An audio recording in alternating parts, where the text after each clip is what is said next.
मुझे समझ में नहीं आता था सिविल सर्विसेज क्या होता है। 12th में बहुत अच्छे मार्क्स तो नहीं आए, लोगों को लगता था ये मतलब जो है सो बेवकूफ़ है, पागल है, क्यों कर रहा है ऐसा। फिर से मेरे सामने चुनौती खड़ी हुई। मैंने सोच लिया कि चलो 3 साल तो बर्बाद हो गए मेरे। मैंने नेट का एग्जाम दिया, मैंने बैंकिंग का एग्जाम दिया, मैंने एसएससी का एग्जाम दिया, जितने स्टेट पीसीएस थे अगल बगल के हिंदी स्टेट्स के मैंने सब दिया, सब में फेल हो गया। मेरे पापा को ऐसा लगा कि ये लड़का मेरा नाक कटा दिया।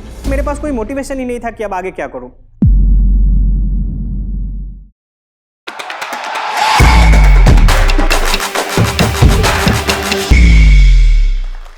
हेलो फ्रेंड्स, मेरा नाम भास्कर ज्योति है। मैं वर्तमान में दरभंगा जिले के बिरौल अनुमंडल में सब रजिस्ट्रार अवर निबंधक के रूप में पदस्थापित हूँ। दोस्तों, मेरी पढ़ाई लिखाई शुरुआत की बिहार के सहरसा जिले से हुई। सहरसा में एक स्कूल है, बुद्धा पब्लिक स्कूल, और जब मैंने उस स्कूल में एडमिशन लिया था, कोइंसिडेंटली वो एक ऐसा स्कूल था जिसके जो प्रिंसिपल थे, डायरेक्टर थे, उन्होंने कभी यूपीएससी का एग्ज़ाम दिया था, लेकिन वो सक्सेसफुल नहीं हो पाए थे। फिर उन्होंने सोचा कि हम एक स्कूल चलाएं। तो जब मैंने उस स्कूल में पढ़ना शुरू किया और जो हमारा सामाजिक परिवेश था, जो एक सोशल स्ट्रक्चर होता है, और जो मेरी फैमिली की भी एक स्ट्रक्चर थी या जो पारिवारिक परिवेश था, उसमें कहीं ना कहीं शुरू से ही इस तरह से शेप किया गया हमारे मेंटालिटी को कि आपको सिविल सर्विसेज करना है। और शुरुआत में तो मुझे समझ में नहीं आता था सिविल सर्विसेज क्या होता है, या स्कूल के समय में उतनी क्लैरिटी नहीं थी।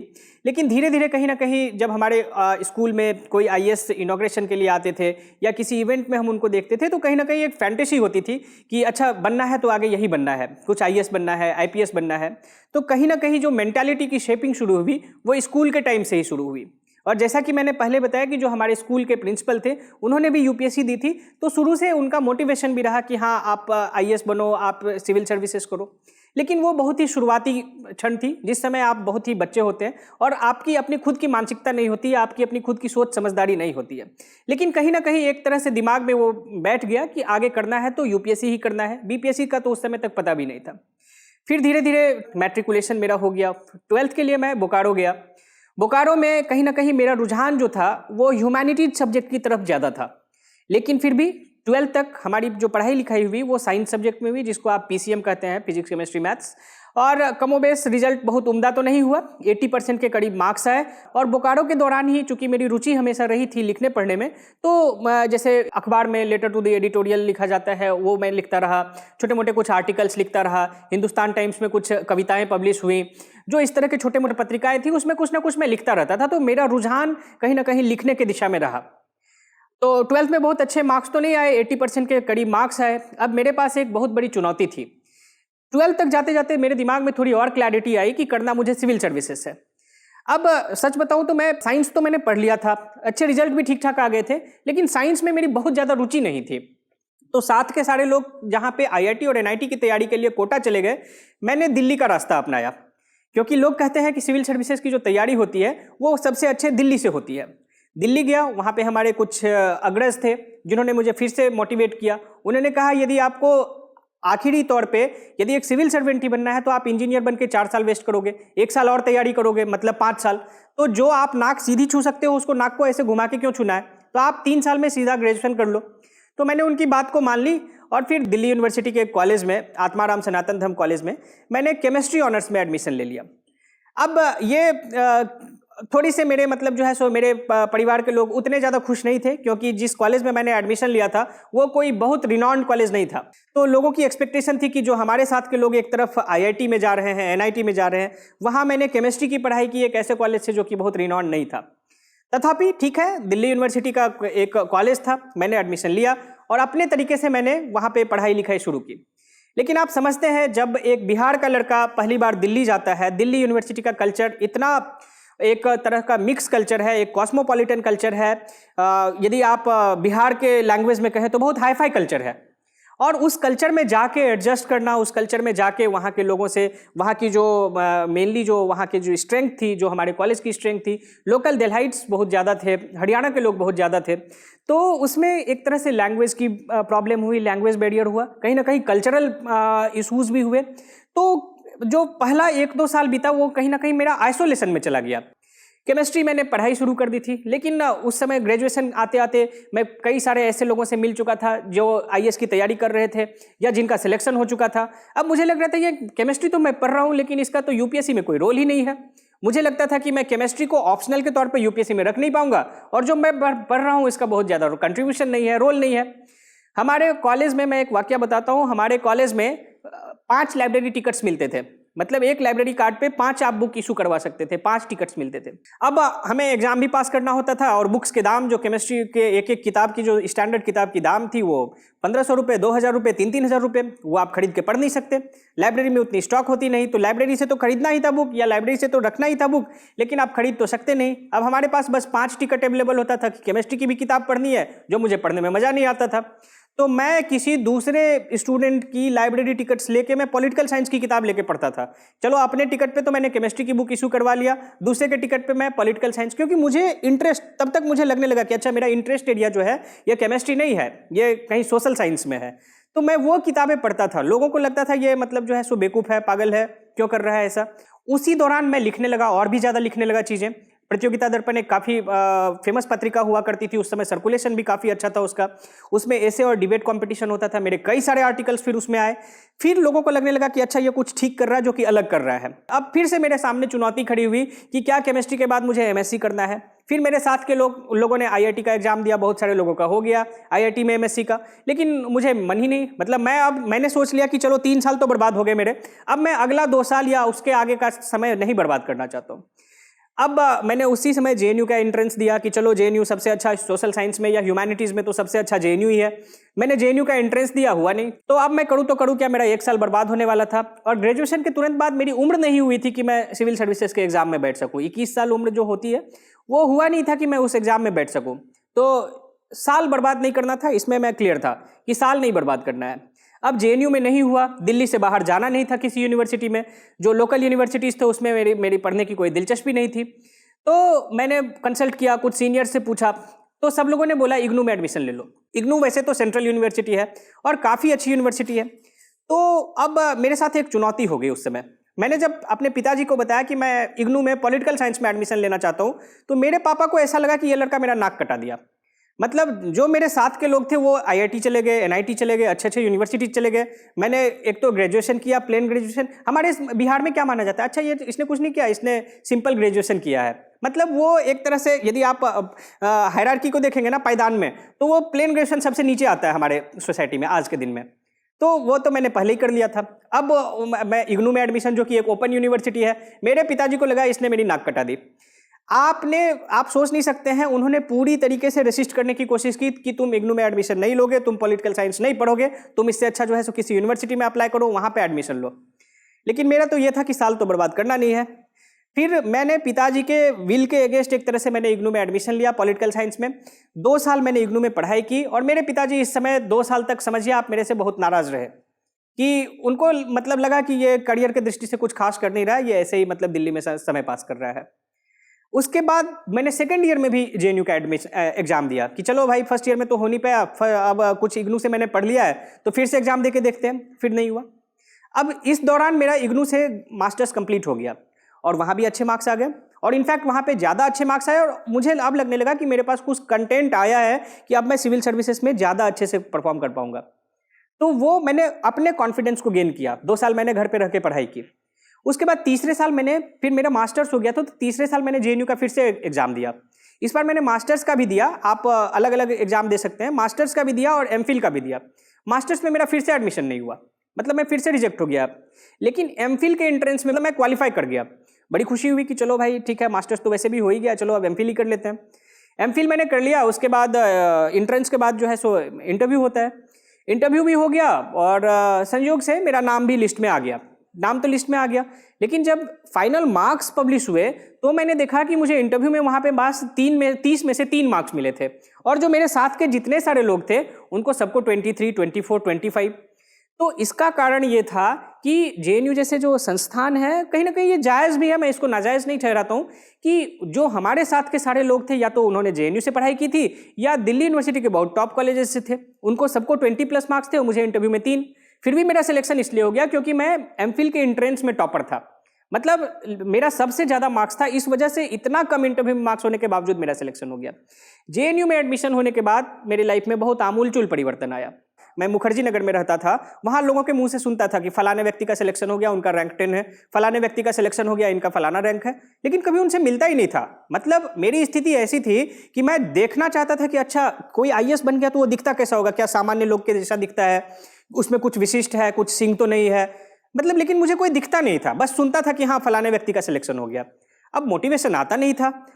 जब मैं मुखर्जी नगर के किसी चाय ढाबे पे जाता था, वहां इंट्रोडक्शन दिया जाता था, अच्छा ये फलाने व्यक्ति हैं, इन्होंने 3 बार मेंस दिया है, 2 बार इंटरव्यू दिया है, अभी फलाने कोचिंग में पढ़ा रहे हैं। मतलब हमारा एक तरह से जो शेपिंग हो रहा था वहां पे भी ऐसा ही हो रहा था। अच्छा सिलेक्शन तो होता नहीं है, कभी मैं प्री दे दूंगा, कभी मेंस दे दूंगा और उसके बाद फिर किसी कोचिंग में पढ़ाऊंगा। तो कहीं ना कहीं अनकॉन्शियस माइंड में वही चीज चलता रहता था। उस दौरान हुआ क्या कि मैं इनस्टेबल हो गया। मैंने ऐसा कोई एग्जाम नहीं था जिसकी परीक्षा नहीं दी। मैंने नेट का एग्जाम दिया, मैंने बैंकिंग का एग्जाम दिया, मैंने एसएससी का एग्जाम दिया, जितने स्टेट पीसीएस थे अगल बगल के हिंदी स्टेट्स के मैंने सब दिया, सब में फेल हो गया। किसी में मेरा सिलेक्शन नहीं, मेरा कॉन्फिडेंस 0। मतलब मेरे पास कोई मोटिवेशन ही नहीं था कि अब आगे क्या करूं। लेकिन जेएनयू में एडमिशन के बाद मेरे जीवन में काफी आमूलचूल परिवर्तन आया। इसलिए क्योंकि हम लोग बस 8 लोग थे एमफिल में, जो कि इंटीग्रेटेड पीएचडी और इंटरनेशनल रिलेशन जो जेएनयू का कोर्स है वो हाईली रिप्यूटेड कोर्स है, मतलब इंडिया में और कहीं पढ़ाया नहीं जाता है। उस कोर्स में बस 8 लोग थे जिनका था, और हमारी एक क्लासमेट थी, उनका सिलेक्शन 1 साल के अंदर ही हो गया, हमारे साथ ही पढ़ाई थी। तो उससे एक बहुत ही कॉन्फिडेंस आया। तब मुझे जाके लगा कि अच्छा चलो साथ के लोग यदि क्वालिफाई कर रहे हैं तो ऐसा नहीं है कि मैं नहीं कर सकता, या कोई अब बहुत विशिष्ट लोग होते हैं जो क्वालिफाई कर सकते हैं। तो वो वहाँ से जो है एक मेरे लाइफ में जो है सो टर्न आया, और फिर मैं लाइब्रेरी में बैठने लगा। और उसके बाद लाइब्रेरी का जो एक पैटर्न था कि हर साल कुछ लोग सेलेक्ट होते थे, हर साल कुछ लोग सेलेक्ट होते थे, फिर अगल बगल के लोग सेलेक्ट होने लगे।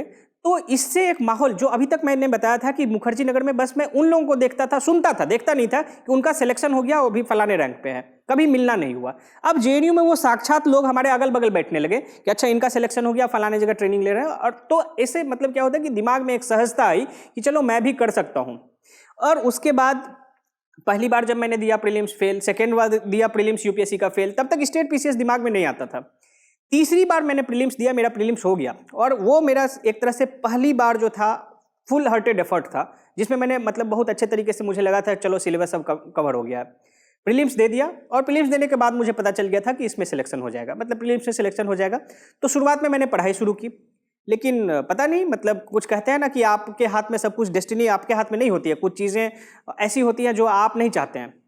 डेंगू का बहुत ज़्यादा प्रकोप था उस समय दिल्ली में, मुझे डेंगू हो गया, और बहुत ही सीवियर डेंगू, मतलब मेरे प्लेटलेट्स 50,000 के नीचे आ गए थे। 2 महीने के बाद मेंस, 1-1.5 महीना मेरा कंप्लीटली जो है सो हॉस्पिटल और इधर उधर, हाई फीवर, रीनल पेन, 25 तरह की चीज़ें उसमें मेरा गुजर गया। मैं उसके बाद भी जो जितना टाइम मिल पाया, एकदम नया, मेंस की तैयारी उतनी थी नहीं, जो थी पुरानी पढ़ाई थी, मेंस फिर भी दिया मैंने, और मैं 160 मार्क्स का क्वेश्चन अटेम्प्ट नहीं कर पाया, आता हुआ क्वेश्चन। क्यों? क्योंकि मेरे उंगली में इतना ज़्यादा पेन होता था, मेरे आईज में इतनी भयंकर इरिटेशन होती थी कि मैं लिख नहीं पाता था, और मुझे रोना आ जाता था एग्जाम में, क्योंकि हर एग्जाम में मेरा 50 मार्क्स का क्वेश्चन बस इसलिए छूट के आता था क्योंकि मेरा हाथ मेरा साथ नहीं दे रहा था। लेकिन उसके बावजूद जब रिजल्ट आया तो मेरा मेन्स में रिजल्ट हो गया था। मैं इंटरव्यू देने के लिए गया। बाजीराव एंड रवि सबसे बड़ा इंस्टीट्यूट है दिल्ली का, वहाँ के डायरेक्टर है रविंद्रन सर। रविंद्रन सर को जब मैंने बताया कि सर ऐसे मैं 160 मार्क्स का क्वेश्चन अटेम्प्ट नहीं कर पाया हूँ, तो उनका स्टेटमेंट मुझे आज भी याद है कि Bhaskar, I can't believe there is someone who has not attempted 160 marks question and still he has got an interview call. तो मतलब उनको बिलीव नहीं हुआ था कि ऐसा इंटरव्यू कॉल कैसे आ सकता है। इंटरव्यू कॉल ठीक है, जैसा इंटरव्यू हुआ, मेरा इंटरव्यू काफ़ी अच्छा हुआ, अराउंड 40 मिनट्स इंटरव्यू चला था। मुझे लगा था कि ये एक आइडियल इंटरव्यू है, इससे अच्छा तो कुछ हो ही नहीं सकता, इतना अच्छा मेरा इंटरव्यू हुआ था। लेकिन रिजल्ट आया, रिजल्ट नहीं हुआ, तो बहुत ताजुब की बात थी। लोग डिप्रेशन में तो चले ही जाते हैं। सिलेक्शन नहीं हो पाया। उस एग्जाम के तुरंत बाद जो है सो फिर अगला पीटी, पढ़ाई हो नहीं पाई थी, पीटी फिर नहीं हुआ, प्रीलिम्स खत्म। मतलब मेरे यूपीएससी के 4 अटेम्प्ट इस तरह से खत्म हो गए। अब उस समय मुझे लगा कि नहीं, अब कुछ करना पड़ेगा, मतलब अब सिर्फ यूपीएससी के बदौलत मैं रह नहीं सकता। संयोग ऐसा हुआ कि बीपीएससी का एग्जाम उस समय होने लगा था। हालांकि पहले बीपीएससी को लोग कहते थे ये एक पंचवर्षीय योजना है, और मतलब 5 साल में एक बार एग्जाम होता है, 5 साल में लोग पास करते हैं। लेकिन संजोग ऐसा हुआ कि बीपीएससी का एग्जाम उस समय थोड़ा रेगुलर हो गया, और 63वीं एग्जाम जिसमें मैं सेलेक्ट हुआ हूं, वो 63वीं एग्जाम बीपीएससी का होने वाला था, और वो मैंने दिया। उससे पहले भी मैंने बीपीएससी दिया था, 56, 59, 60, 62 में उसमें फेल हो गया प्रीलिम्स में। लेकिन मैं उसमें खुद की दोष नहीं मानता हूं कि मैं फेल हो गया, क्यों? क्योंकि हमारे दिमाग में तब तक स्टेट पीसीएस था ही नहीं कि स्टेट पीसीएस देना है, इसलिए मैं जाता था, एग्जाम देके आ जाता था। कभी मतलब कि हाँ पता चला फलाने जगह सेंटर है, चलो देके आ जाते हैं। लेकिन 63वीं में जब मुझे रियलाइज हुआ, उससे पहले मेरी छोटी बहन है, उसका सिलेक्शन मेरे से पहले हो गया। एक सामाजिक प्रेशर भी अलग से कि तुम क्या कर रहे हो, देखो तुम्हारी छोटी बहन का सिलेक्शन हो गया बीपीएससी में। तो उसके बाद 63वीं मैंने एग्जाम दिया और दिया, तैयारी यूपीएससी की थी ही, मैं सेलेक्ट हो गया, रैंक 38 आ गया और जो भी पोस्ट मिला मैं अभी दरभंगा में इसी तरह से पदस्थापित हूँ। इससे पहले सिवान में था। मैं अपनी कमजोरी जानता था, मेरा प्रीलिम्स नहीं निकलता है और आज भी मैं इस बात से बहुत ही आहत हूँ, बहुत ही दुखी रहता हूँ कि जो ऑब्जेक्टिव एग्जाम होता है, कुछ लोग ऐसे होते हैं बहुत कम पढ़ के ऑब्जेक्टिव एग्जाम में बहुत अच्छा परफॉर्म कर लेते हैं। उनका एक एप्टीट्यूड होता है कि ऑब्जेक्टिव एग्जाम में यदि आप कैलकुलेटेड रिस्क भी लेते हैं तो वो सही आंसर टिक कर पाते हैं, लेकिन मेरी कमजोरी है मैं नहीं कर पाता हूँ। तो इस वजह से मैं प्रीलिम्स में 50 बार फेल हुआ, अलग अलग एग्जाम में 50 बार फेल हुआ। लेकिन मैं जानता था राइटिंग मेरी स्ट्रेंथ है, क्योंकि मैं स्कूल के टाइम से लिखना शुरू कर दिया था। तो जब भी मेंस देने का मुझे मौका मिला, चाहे वो उत्तर प्रदेश का हो, चाहे वो बिहार का हो, चाहे वो यूपीएससी का हो, मैं हर बार मेंस में सफल हुआ और मेरे काफ़ी अच्छे मार्क्स आए। और इसी का नतीजा था कि उत्तर प्रदेश में मेरा सिलेक्शन हुआ, वीडियो कैटेगरी में मेरा रैंक 2nd था। और लोग कहते हैं बिहार के लोगों का जो है सिलेक्शन नहीं होता उत्तर प्रदेश में। मैंने एग्जाम दिया और बिना कुछ पढ़े लिखे, बहुत ज़्यादा कुछ एफर्ट लिया नहीं था, लेकिन यूपी में भी सिलेक्शन हो गया। फिर मैंने 64th बीपीएससी दिया, 64th बीपीएससी में भी मेरा सिलेक्शन हो गया, लेकिन मैंने कोई पोस्ट ऑप्ट नहीं किया, क्योंकि मैं किसी एक व्यक्ति का पोस्ट मतलब बर्बाद नहीं करना चाहता था। तो मेरा एक तरह से 3 बार स्टेट पीसीएस में सिलेक्शन हुआ। तो ये जो एक करियर की जर्नी थी सिविल सर्विसेज से रिलेटेड, ये एक जर्नी थी। आज के दिन में मैं यही कहता हूँ कि मैंने अपने जर्नी से जो सीखा है, उसमें आप डीमोटिवेट यदि हो जाएंगे तो आपका करियर वहीं पे ब्लॉक हो जाएगा। मैं 2 पॉइंट आपको बस अपने करियर जर्नी से बताना चाहता हूँ। एक तो ये, हमेशा अपने एक करियर विकल्प को लेकर चले। मतलब आप यदि सिविल सर्विसेज की तैयारी करते हैं तो सिर्फ वहीं तक कन्फाइन नहीं रह जाए, क्योंकि हो सकता है, क्योंकि कंपटीशन बहुत ज़्यादा है। कंपटीशन, आप एलिजिबल हैं, जैसे मैंने बताया मैं मेंस में कभी फेल नहीं हुआ, लेकिन यदि मैं प्रीलिम्स ही पास नहीं करता तो मेंस दे ही नहीं पाता। मुझे पोटेंशियल थी, स्ट्रेंथ थी, फिर भी मैं दे ही नहीं पाता। तो इस वजह से एक दूसरा रास्ता जरूर चुन के रखिए। आप अपने हायर स्टडीज को ब्लॉक मत कीजिए। मैंने एमफिल किया, उसके बाद इंटीग्रेटेड पीएचडी थी, मैंने पीएचडी किया। मुझे जवाहरलाल नेहरू यूनिवर्सिटी से बस 2 लोगों को फील्ड ट्रिप मिला था एब्रॉड के लिए। मुझे ICCR जो कहते हैं, Indian council of social science research, ICSSR, उसके द्वारा फेलोशिप मिला, मुझे डॉक्टरल फेलोशिप मिला। मैं लंदन गया, मैं डेनमार्क गया, मेरी पीएचडी लंदन से पार्शियली कंप्लीट हुई। तो मैंने जो भी वहाँ से एक्सपोजर लेना था मैंने लिया, और अपने एकेडमिक बैकग्राउंड में भी मैंने हाईएस्ट अचीव किया, उससे ज़्यादा अचीव नहीं किया जा सकता था। और मेरे पास एक अल्टरनेट करियर ऑप्शन था कि ठीक है, यदि कुछ नहीं होता है तो मैं प्रोफेसर बन जाऊंगा। तो आपसे भी यही गुजारिश है, आपसे भी यही एक तरह से सलाह है कि आप जब भी कुछ करें तो एक करियर विकल्प को लेकर चलें और डीमोटिवेटेड नहीं हो, अपने अंदर की ऊर्जा को बनाए रखें। आप कभी असफल नहीं होंगे। और यदि आप अपने स्ट्रेंथ को पहचानते, ईमानदार अपने प्रति रहिए। पिताजी को बोलने से नहीं होगा कि हाँ मैं पढ़ रहा हूँ। आप यदि अपने प्रति ईमानदार हैं, आप निश्चित रूप से सफल हो जाएंगे। अहाँ सब एकरा सब्सक्राइब करू, लाइक करू और जत्ते से जत्ते मैथिल छै उनका बीच में शेयर करू। और नया नया प्रेरणादायक कहानी, बहुत सारा खिस्सा अहाँ के सुनल मिलत, तो बस बनल रहू।